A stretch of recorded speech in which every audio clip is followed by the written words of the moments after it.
Welcome to a new episode of Silver Disobedience Perception Dynamics. Today, we're going to be talking about pivots. You start in one direction, then you feel like you need to move in another direction. It's kind of like how life unfolds, but how we go with those pivots, how we move with them, how we process everything that goes into pivoting.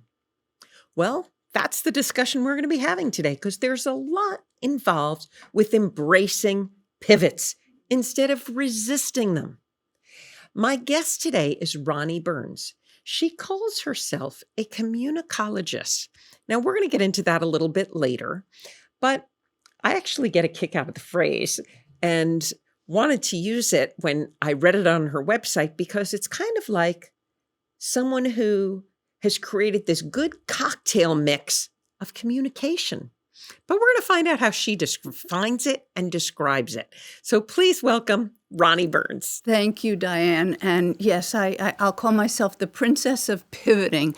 It's just been something that has been a theme throughout my life, and I never really thought about it until you said, what's a theme? And I thought, well, I don't know. I guess what makes me maybe more unique. So I spoke at a graduation session at FIT, and I started off by saying, you will either think at the end of this that I'm flexible or flaky. I hope you think I'm flexible. Because I really, the way I sometimes start my pivoting tale is, and I'm going to date myself with this reference, but perhaps you remember the Jerry Lewis telethon for muscular dystrophy. Yeah. Okay. So I was captivated by that, and I watched it with my father every single year. And I said, Daddy, how can I help these children? They're so brave. They're so inspirational. And he says, you become a physical therapist. And I said, okay. And I volunteered at every hospital and a rehab center on Long Island, the Henry Viscardi Center. And I couldn't wait to go to college as a physical therapy major. And I get there and it's a lot of science and a lot of pre-meds, but that's okay. I toughed it out, was gracious about getting a B and a C. Then one day they said, today we're going to have the arms of the cadavers of the medical students. And I called my father and I said, Dad, how else can you help these children? And he said, well, you can become a social worker. So now I should say I'm at the University of Pennsylvania, and I'll give you a little bit of the geography. Here's Wharton. Here's the social work school. Here's the School of Allied Medical Professions where the PT school was. So I walked from here to here, and now I'm in the social work school. And I graduated college. Once I realized I wasn't going to PT major, I graduated in 3 years, went straight into social work. Big mistake. I had no mileage, no experience. I'm working with all sorts of problem children, and but that's okay. So they offered me a job at the hospital of the University of Pennsylvania in this newly created rehab center with young, traumatically injured people who were my age, who had become paraplegic, hemiplegic, and quadriplegic from car accidents. And I thought, I don't know if I can do this. Yeah, well, that's a tough one. Turns out I couldn't. Dad, how else do you help people? He goes, why don't you always had a good head for business. Why don't you just go into business, make money, and write checks? And so writing checks is good. I took the long way around to wind up eventually teaching at Wharton. And, so I had such a crazy career. I started off selling medical education, and then I saw an ad that said persuasive communications, and I didn't know what it was, but or why these guys from Park Ridge, Illinois wanted to meet with me, but they saw something. And I worked for several years as a consultant doing sales training and management training, and all over the country, Hewlett-Packard, Schlumberger, Corning Glass, Boise Cascade, a lot of accounts, but I was much more suited to that than I was to physical therapy or social work. So I found a home there. And then one day I had an account on Wall Street of financial services, and I said, wow, Now I know business feels right and consulting feels right, but I don't want to go back to the Midwest. No offense, but I just loved New York and Wall Street. So I started my own company, and I was hired by first E.F. Hutton and then Shearson, and came inside, and I was a wholesaler of limited partnerships and products, and I really loved that. And then one day, E.F. Hutton got taken over by Shearson, Lehman, Hutton, Shearson and Lehman. One day, Hutton had a reunion on the Intrepid of 1,000 people. And I knew quite a few of them and handed out my business card because I was starting a new business. I would just be, doing feature speeches and management, whatever it was, sales training. And this gentleman said, "Oh, I'm at Citigroup, and it's the greatest gig. We just put brokers into bank branches, and it's going to be the hot new greatest thing. And why don't you become our sales manager?" And I said, "Joe, you can rent me, but you can't buy me. I have a consulting business." So he said, "Okay, come out to Los Angeles and do a meeting as a consultant." So I met the sales team, did a meeting, and the head of that division was there, and he said to Joe, "Hire her." And I said, "You can rent me, but you can't buy me." And every time I said that, it wasn't my ploy, but the salary went up. And finally, I said, "Okay, let me come into Citigroup." And I'll pause the story here because I've had a lot of opportunity to speak to a bunch of young women and young entrepreneurs and all. And I stopped the story here to say, Diane, I've never been qualified for any job I've ever had. And people say, "Okay." And I said, "Well, people hire you and me because they think you're going to figure it out." Oh, I 100% agree with that. And that's such an important lesson for people to understand because so many people don't do something. They don't take the chance on that pivot because they think they need to know it. Exactly. Know way more before they can jump in. Exactly right. So they hire you because they think you're going to figure it out. Yeah. And so I had all of these jobs, including when I was on Wall Street, I had to have the Series 7, 63, 24, like football hike. And that didn't come very easily to me. And, everybody there was super smart, rocket scientists. They were all, and, I flunked the Series 7 the first time because it's just like it's a massive test. I remember. I took it. I got a 69. What a stupid score. Why couldn't I get a 43? Missing by 1 point is not a great... Painful. So I took it again and whatnot.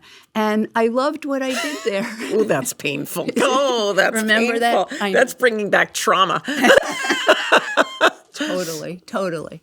And so I did so many fun things at Citibank. This is reminiscent of one time I had to make industrials, and I had a Winnebago, and I had a makeup artist and a fashion person, a dresser and all. And I remember one time I came out to the set, and he said, "I like what she's wearing. I hate the background color. And so bring me the PMS." And it's like, what? So it's the color chart, So in the middle, I have 3 people taking off my outfit so I don't get it dirty, and they're painting the background. Then they come out.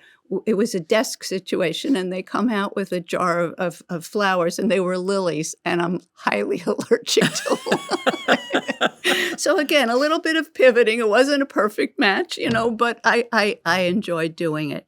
And I had a variety of roles. I was on, I was a liaison to government relations. Another, not one of my strong suits. Didn't even know perhaps who my representative was, but I learned how to, liaise with Congress. And so that was fun too. But again, just keep pivoting. What do you credit that personality trait to, or that willingness to jump in and figure it out? That's such a great question. I would like to say resilience. I'd like to say stupid optimism. I'd like to say I don't see problems as problems. I see them as puzzles. So I think when you say I have a problem, that's such a downer. And I think when you have a puzzle, then you can solve it. And so I didn't always know how I was going to figure this out. And, you know, as you know, I've had some traumas in my life. And they were certainly situations to pivot, to get back on my feet. And I just feel like, I don't know, it's optimism, it's resilience, it's stubbornness. It's like, I'm going to figure this out. It's kind of all of the above. I don't see failure as an option. You know, it's like. How do you define failure? Because it's an interesting word and everyone has different definitions for it. That's so cool. Failure is really wanting something and not being able to achieve it. And again, I'm just thinking of it. Really wanting. I mean, let's unpack that. That's interesting. Yeah, Okay. like if you don't, if you really want something and you can't get it, then it's kind of feels like a failure. But if you sort of ask for the right things and hit the right objective, so with everything that happens to me, you either learn or you crumble. And I think everything is about learning and growing. That was a really good definition because it's funny. I like to talk about things like failure. I like to talk about the downsides of life, you know, because I think there's positivities in those downsides, Yes. whether it's death or failure, things that a lot of people don't like to talk about.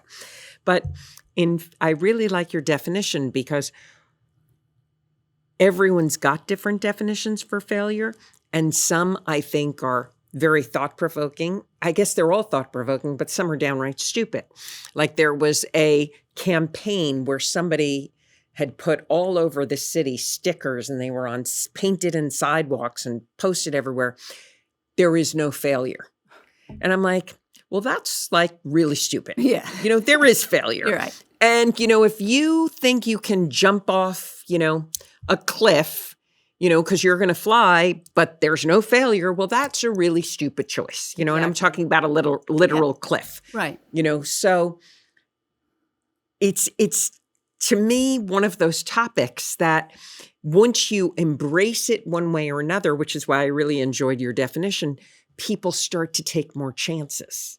More chances, more responsibility, because if you can't fail because you're going to learn, there's no failure. You know, if you don't get what you want, what you get is a lesson. And I have plenty of lessons. But I don't process it as failure. I guess I process it as learning and growing. You know, Maya Angelou said, when you know better, you do better. And I think that's a really grounding statement. You know, if you make the same mistake over and over again, that's different than my specialty, which is making all new mistakes. But, you know, I'm thinking of my husband who died in front of me. And it was traumatic. He never had heart disease, and he was on the rowing machine. And he said, "I feel a little funny," and very quietly he keeled over and he was gone. And you know, aspirin, CPR, calling 911, etc. And it was a year later that someone in my building said, "Oh, you and Roger were the cutest couple. I'm so sorry. What a trauma you went through." And I said, "Trauma? What did she mean by trauma?" And then I started researching what traumas are, and how I never processed that as a trauma is probably the downside of being too optimistic, too resilient, too stupid, you know. But the way I have processed it is, if all I got were the years I got with him, that's enough.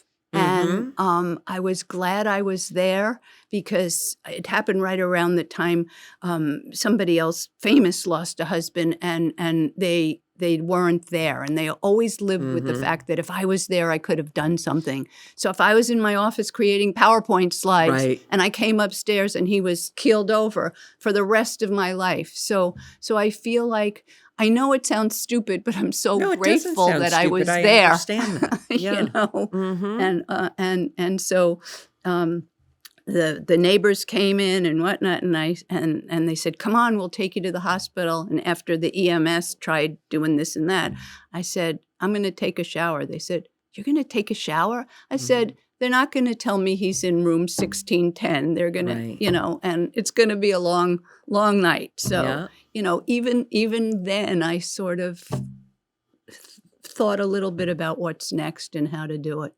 Where do you think that comes from in your personality? It's a deep, deeply bred form of acceptance. Yeah. I would say I'm the product of a cockeyed optimist father and I used to describe my mother, forget the glass half full, half empty. She goes, "That glass is dirty." So she was, I kind of grew up railing against negativity because, I would come home looking for support. So I would say, "The teacher yelled at me today. She told me I talk too much." "You do talk too much," and so I was so attuned to not going where I wasn't going to get what I needed that I developed sort of a reflexive way of approaching people based on what we could mutually understand as opposed to trying to And my father was ridiculously optimistic. I mean, just to the point of stupid. So, I used to say, "Dad, I think I'm going to do this and that." He goes, "Go for it. The only things we regret are the things we don't do." And then I would tell my friends, "My father said, go for it." Go, "He's an idiot." So I think I never was a split decision between the two of them. Right. She was the impetus to just go over to stupid optimism. Where do you think the line is of when you should go for it and when you shouldn't? I guess the line for me is I don't want to hurt anybody. So if I'm going to do something that's going to hurt somebody, that's probably a walk line. That's a very thoughtful comment. I think that a lot. I say, I made a lot of mistakes, but I can only think of a couple where someone got hurt in the process.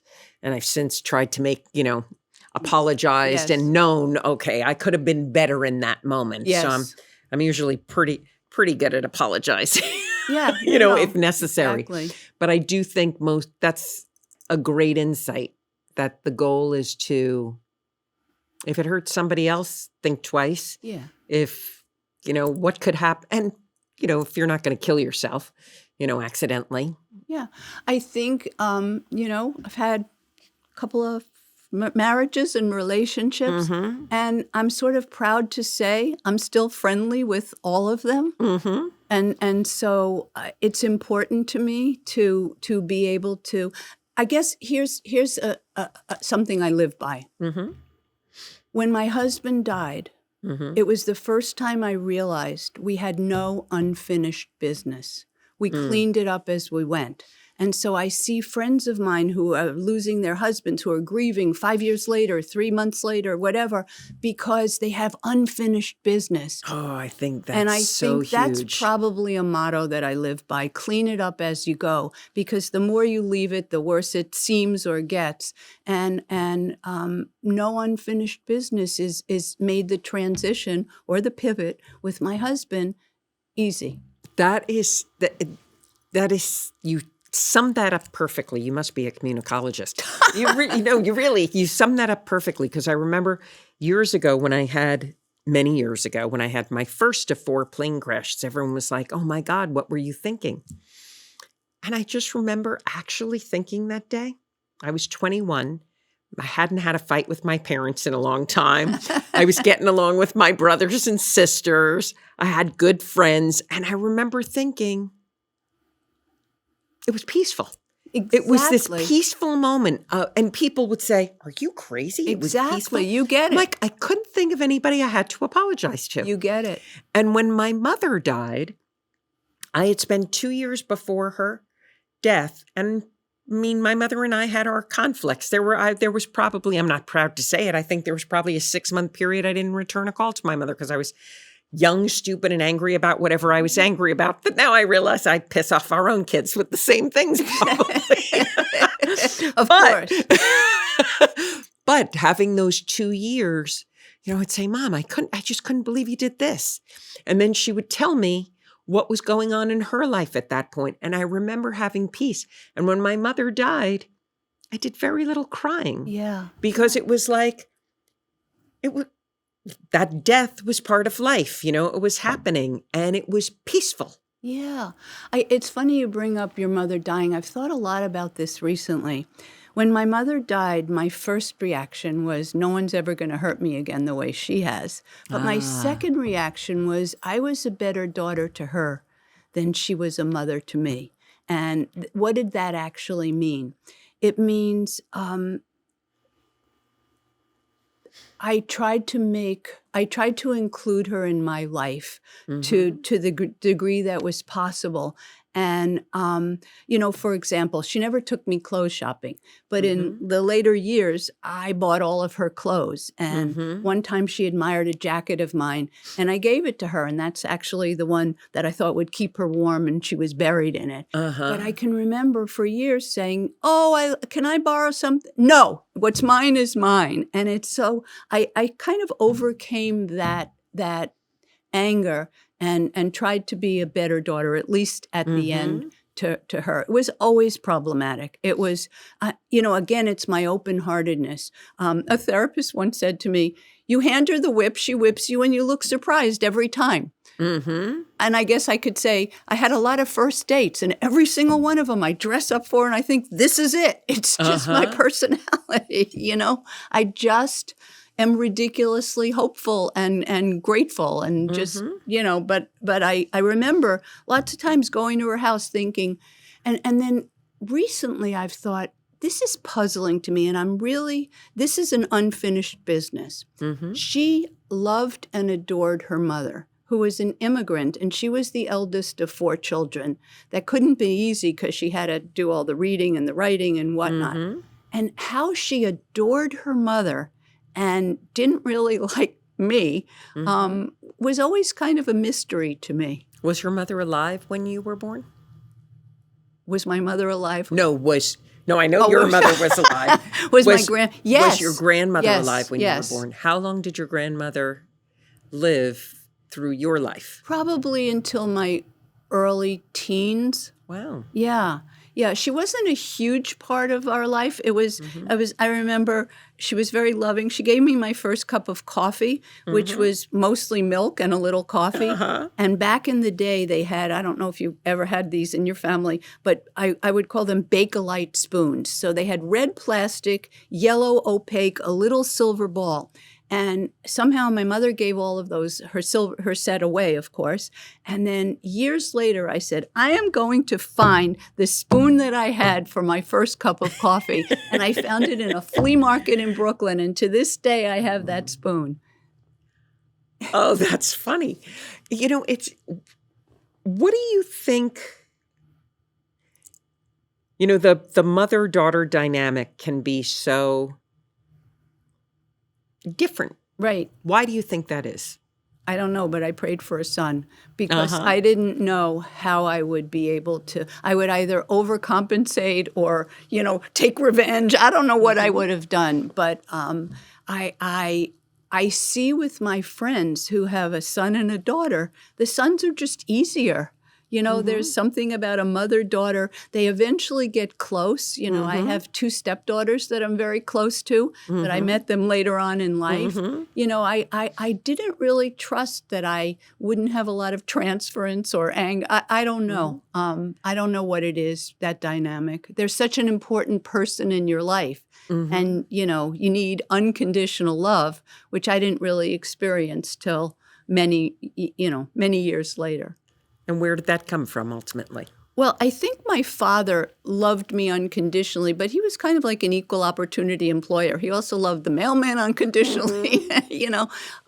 It was a boyfriend that I had who really kind of gave up the kingdom for me, and I came first, and I was most important, and I never really had that feeling before. So, yeah, he showed me unconditional love. And my husband was like living with the Buddha. He had no agenda.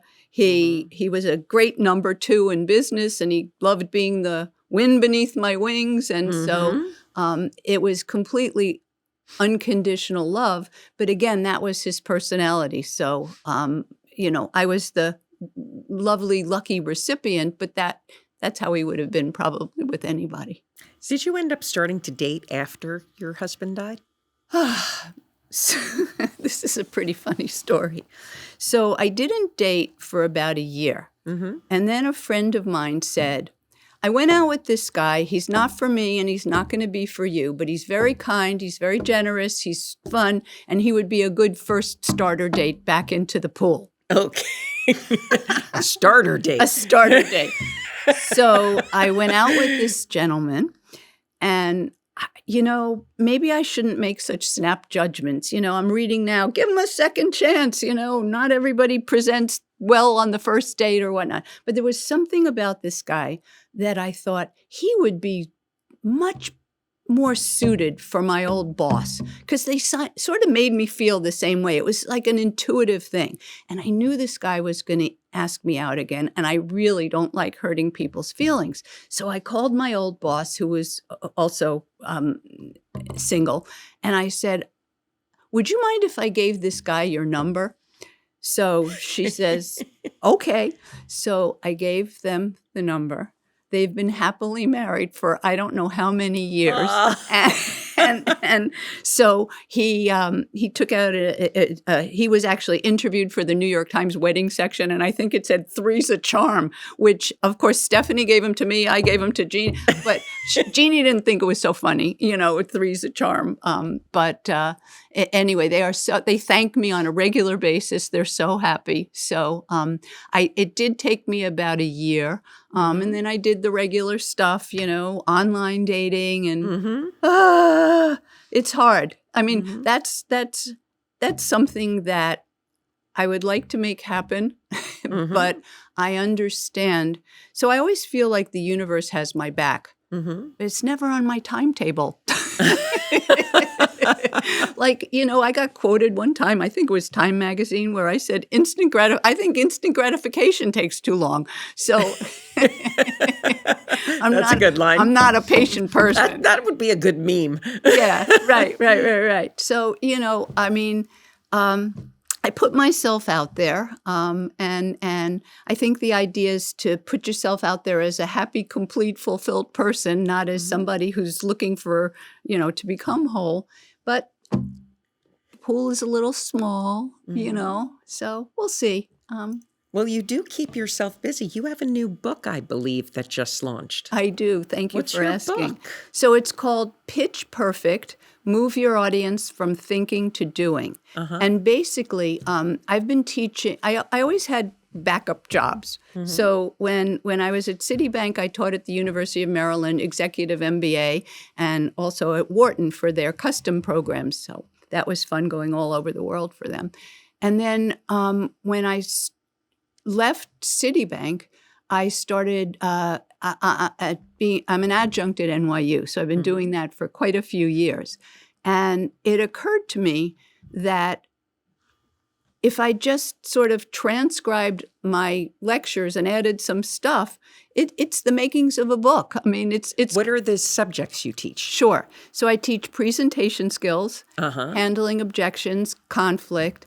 The overarching theme is always audience-focused or receiver-driven communication. So most people start with, what am I going to say? And I go, no. Who are you going to say it to? And so it's all about understanding the audience. And I've been able to teach empathy and compassion along with, my background is teaching selling, but whether it's teaching or selling or communicating, it's all the same thing. So you asked about Communicologist. It kind of combines two of my passions, two of my loves, two of my interests. Mhm. None of my degrees, but Mhm. no, I do have a communication degree. So Communicologist is the best practical techniques of communication coupled with psychology. And so there are research underpinnings. So I was helping a client recently with PowerPoint, and they had way too many words, as most Mhm. people do. And I said, you have to understand, you need high skim value. So, Mhm. you have to, less space, white space is your friend, whether I'm teaching email or I'm teaching slide design, less is more. No one has the time to read all of this. And I was just saying to them, when you have a slide like this, they're trying to read. They're not listening to you. And Mhm. so you're the show. Your slides are the backup singers. Well, I think a lot of people add a lot to PowerPoints because they're using them as their cue cards. Yeah, When exactly. they're doing a presentation, they're like, okay, if I forget what I want to say, the words are up there for me. Exactly. I always say, your presentation shouldn't be karaoke. Mine is, but yours should. Yeah, but I think you still have to keep bullets and not have sentences. I think, so the visual sense is much more primary than listening. And so if I say to you, and I use a mixed message like, I'm really happy to be here, Diane. Thank you very much. You will see and hear that that's not what I really mean. Actually, I did that wrong. It should be, I'm really happy to be here, Diane. Right. You wouldn't trust the words because the gesture. Yeah. So people want to listen to you and look at you, not your slides, and they're just backup. But a lot of, it's something that I've said for years. People confuse a presentation deck with a leave behind deck because they're all too busy. And so I spend my life Good point. saying, you already did the hard work with your, because I also observe professors at NYU. So I said, you already did the hard work with the big deck. Now just make it a presentation deck. So it's not as complicated as it seems. So that would be your big advice point for Pitch Perfect? Yeah, I think it's connecting with your audience. So it's having an objective. It's talking about the benefits to them. What's in it for them. It's it's showing empathy. It's being memorable. So how do you do something that differentiates you so you don't sound like everyone else, you don't look like everyone else, that you're paying attention to the culture, to the age, to the audience. And that's what's driving what stories you use, how you're designing your presentation. So it starts with, what do you know about the audience? What do you need to know? What do you think they want? Are you selling against something? Is this a new idea? Who's the competition? What's important to them? And so it's really learning to ask questions. Like, you're a great interviewer. You do a lot of listening, Diane. I've been yakking. No, it's been very interesting. One of the things I'm curious, you took your business skills, and at the same time, as you said, simultaneously, you always had another balancing act there with teaching. Right. What have you observed in teaching over the years that is changing? Yeah. The dynamic between professor and students. Well, one dynamic is, when I first started, everybody wanted to work at Goldman Sachs. And now they're much more interested in social causes, sustainability, and not to say that a lot of them don't want to be investment bankers. Right. But they seem to have this generation seems to have a lot more balance. They're just not driven by one particular thing, whether it's money or, they spend a lot of their income, even though they're on student loans. They live nicer than most of the people I know, but, that's kind of a function of moving to the next stage.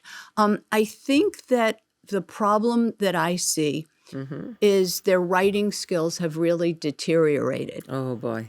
And the second thing is they don't understand that because they're used to writing things anonymously, sometimes trashing people, they don't understand, like when they fill out an evaluation and they say mean things, there's a real person reading that, and so they're not quite as sensitive to the fact that what they're writing can have a lot of impact. Which is so ironic, because you could look at how, okay, so less sensitive when it comes to dishing it out, but more sensitive when it comes to taking it. Yes. It's like that. Yeah, Jonathan Haidt You know, wrote a like book. I almost want to say you guys needed to play a little more dodgeball. Yeah. Because you found out what it was like to throw the ball with total fierce and get hit by it. Yeah. And when you learn that, there is, as barbaric as dodgeball seems when you look back at it now, you say, you know what, I learned a lot. I learned I really didn't want to throw the hardest ball. Not that I ever did. I'm sure I was a wuss on dodgeball. But I know what it felt like to get hit by it. I know exactly what you mean. You know, one of my adages in my course is say what you mean, don't say it mean. Yeah. You know, I mean, people. So here's another thing. It's another good soundbite. They're all in my book. Yeah. Here's another thing that people say to me, but I have to be authentic. Oh God, I'm so sick of that word. I'm so sick of that word, and I go, guess what? Because people view authentic as a license to be mean. Well, also, or say whatever I want. But then you have to accept it, and I don't have to accept that you don't accept it. Yeah, because I'm being really authentic. Being authentic means nothing. No. Because we have a lot of selves. Yeah. You know, so the self that's here talking to you is not the self that talks to little kids or talks to, you know. So it's all authentic. I don't understand why you're deciding this narrow version of who you are is the only authentic one. So because I teach empathy and they go, well, you know, what if I really don't feel that way? I go, well, find something about it that you can relate to. But I have to be authentic. I say, then be authentically strategic. Yeah. That's what I tell them all the time. If you don't like empathy, be strategic. Yeah. You know, so I kind of like capturing kind of all of my Ronnieisms, you know, in one place, because I sort of take them for granted. I'm so delighted you're liking some of my things. Yeah. I just kind of, you know, sputter out. But they're all very good, you know, and it is an interesting period in time when that, you know, and probably a lot has to do with the internet and the advent of the internet and the anonymous of it, or anonymous? Anonymity, that's the word. That's the word. You know, it's like when I used to advise companies, you know, my public companies that I would work with, when they had to have an annual meeting once a year where an audience could be present. Yes. And I would say, listen, this is all you have to do. Have bodyguards at the door if you think you're going to need them. But before someone can ask a question, just preface, we're going to enter question and answer period. And during this question and answer period, we're going to ask you to stand up, state your name, and, you know, announce who you are. So there's some responsibility. Oh, yeah. Yeah. It totally changed the dynamics of a room when someone had to do that. I think you created a whole new standard for how to do these. By the way, because it sounds like I'm always trashing my mom, but I don't think she ever really wanted kids, but what she was a genius at is investing.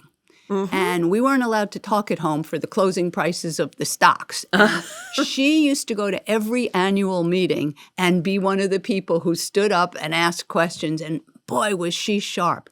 She also had a great ear for music. And you know, she would make comments about an opera or something. And the next day, the New York Times critic would say the same thing. So, you know, I didn't inherit either of those skills, but in all fairness, she was born into the wrong generation, because she would have been a phenomenal stock picker and an analyst. So, oh well, maybe you have to believe in reincarnation. Maybe she'll. Well, it seems to me, you know, I always think, you know, we have the things all of us, I always joke, maybe it's not so much of a joke, I've probably given our children enough therapy bills for a lifetime.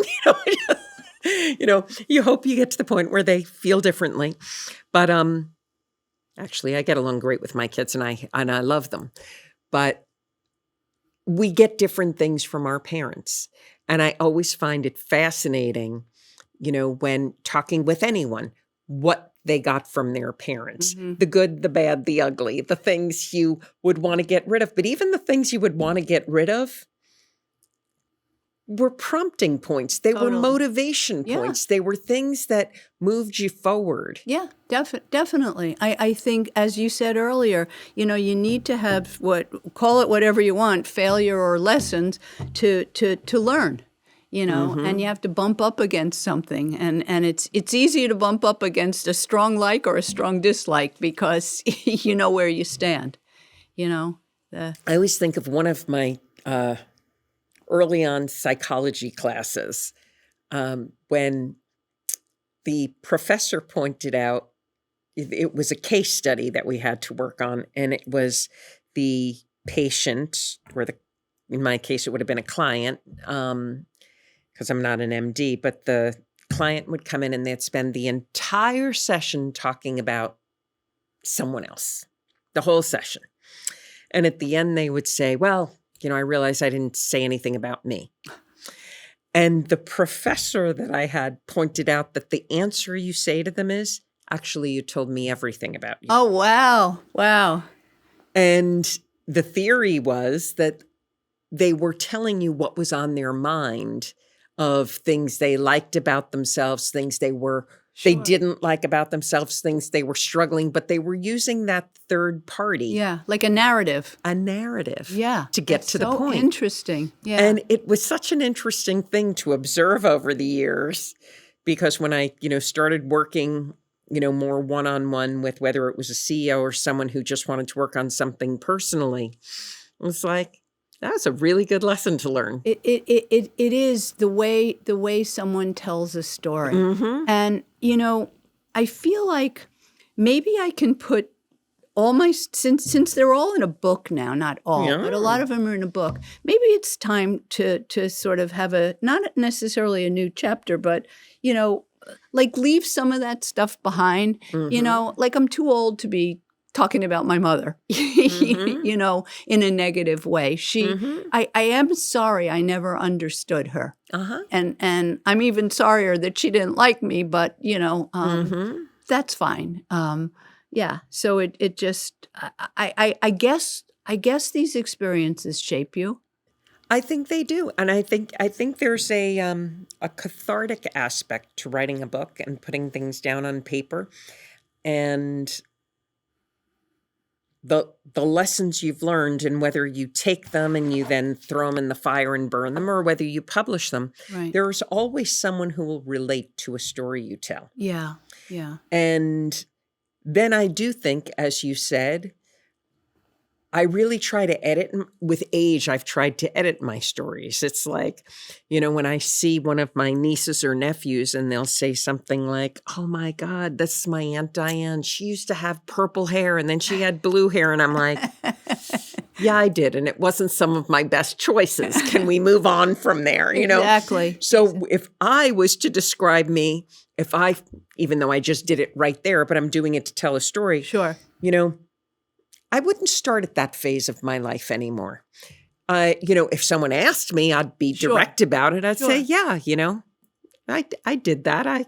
I know what it's like to go out at midnight instead of be in bed by 10. Right. No, exactly. I think that's kind of a new way of thinking about whatever somebody tells you, whether it's about them or somebody else, completely reveals who they are. Mm-hmm. So even if I'm telling you about my mother, and I think I'm telling you about my mother, I'm really telling you about me. Like in some way, I have no patience for, But it becomes, that's up to interpretation. And I don't think anyone can make a conclusion in one conversation. No, right. You could it's be a data saying, point. I'm hurting. Yeah. You could be saying, I don't like being mean. I don't want to be mean. Yeah. And when I am mean, it reminds me of something unpleasant. The interpretation of that information is vast. And I also think it's varying because, everyone in the world wants to say, well, I'm different than I was yesterday. Right. But they want to, they make the gross, and I do think it's a gross misinterpretation of the other person they're maybe in a relationship with. Because that other person is a different person than they were a minute ago, too. Yeah. That other person has experienced change. We assume we're changing often, but the other people are static. Sure. And that goes with work or play. And, from family systems or systems, if one person in the relationship or the system shifts, the whole relationship shifts. So I remember back in social work school, I did take something from it, the identified patient, and how the family calibrates around the identified patient. It's funny that I just said the word calibration because it was so important to me when learning family systems. But now in teaching presentation skills and an audience focus, I always talk about calibrating your audience. And one of the stories I didn't put into the book, but it is one of my favorites, was when I was a feature. They used to call them motivational speakers. And then they figured out you can't motivate anyone. They have to motivate themselves. So I don't know. I guess I became a keynote speaker, not a motivational speaker. But I used to always start off with the same story. So that I could calibrate the audience. And so if they, I'd pull out the big gestures, the big words, the big smile. And if they tittered, engineers or whatever, I would narrow it. I would talk lower. I would talk slower, my gestures. And so I calibrated, kind of like reading the room initially to know, okay, I'm going to pull out this stuff. I'm going to put away this stuff. And so it was my favorite story. And I used it to see where the audience was. So it's funny that I said calibration in family systems, but that's been a word that's traveled with me. It's a good rule of thumb. Was there a favorite? You said it was my favorite story. What was your favorite story? How long do we have, Diane? We've got 3 minutes and 35 seconds. Or so. Okay. So I put up on the board FOFA, F-O-F-A, and it stands for Frequency of Fatal Accidents. And so I'm saying, I don't know how many of you have a terrible fear of flying, but I have over 1 million miles on American Airlines and a lot on others. And every time we take off, I think we're crashing. And every time we land, I think we're going into the water. So when a friend that I'm dating tells me that he wants to become a private pilot, I say to him, you don't have to kill yourself. We can just break up. Why would you want to be a private pilot? And he says, well, I want you to listen to what they told me in the first day of pilot training school. He said, and he draws a graph for me. And literally, the graph was a big line, a flat line, and then it went up again. So he says, okay, in the first 200 hours, pilots do kill themselves, but don't worry. There are only 4 ways, and I memorized them. I go, what are the 4 ways? He said they take off without enough gas, they land with the gears up, they crash through telephone wires, and they take off the tops of barns. He said, see, I passed the test. I would agree with that. He said, but what you need to look at is the flat line. Between 200 and 2,000 hours, there are no fatalities, relatively few of private pilots. I said, but why is the line going up again at 2,000 hours? He goes, don't worry about that. I never stick with things that long. Few pilots get that, especially private pilots. I said, so what is that line? He goes, well, at 2,000 hours, the pilots kill themselves. But again, only 4 ways. I go, what are those? They land with the gears up. They take off telephone. Same 4. And so my point is, what I'm going to be talking about today is really putting you back in the Link simulator. It may not be new news, but it may be stuff you've forgotten that you need to dust off or said a slightly different way. And then I go into the 4 levels of learning. Nobody here is an unconscious incompetent or you wouldn't be here. But some of you are starting off and you may be conscious incompetence. You don't know what you don't know, and we've all been there. The goal is to be a conscious competent, and then once you are, sorry, but you drift into unconscious competent, where you wing it on your presentation and you don't prepare. So there's a message and a lesson in the story, but it's also fun.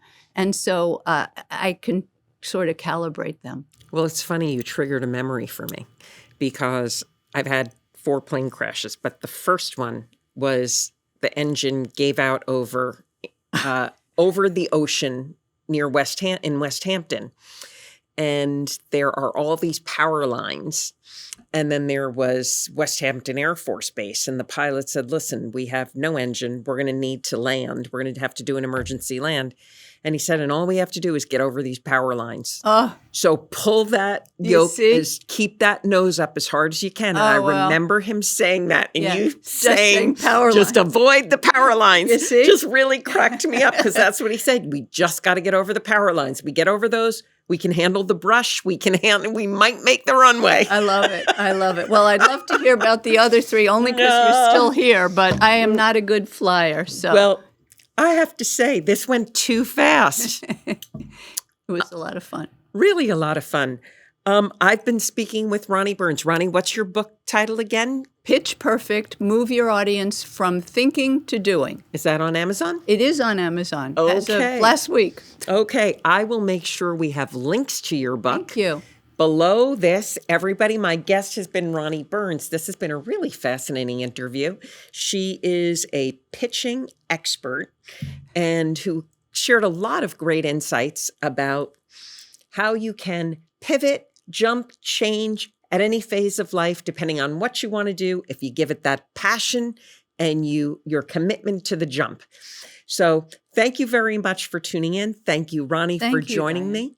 We are in Manhattan Center. This has been the Silver Disobedience Perception Dynamics podcast. I'm Dian, the host. There are going to be all kinds of links below here so you can follow Ronni, stay in touch with her, and I do hope you subscribe. Did I tell you we're in Manhattan Center? I just love this place. I have Josh, who engineers this whole thing, who's remarkable. I mean, the team here from the minute you walk in is fantastic. I really recommend you check out what's going on here, what's happening, what you can do, which events you want to come to or host here. So thanks a lot. Everybody, hit subscribe.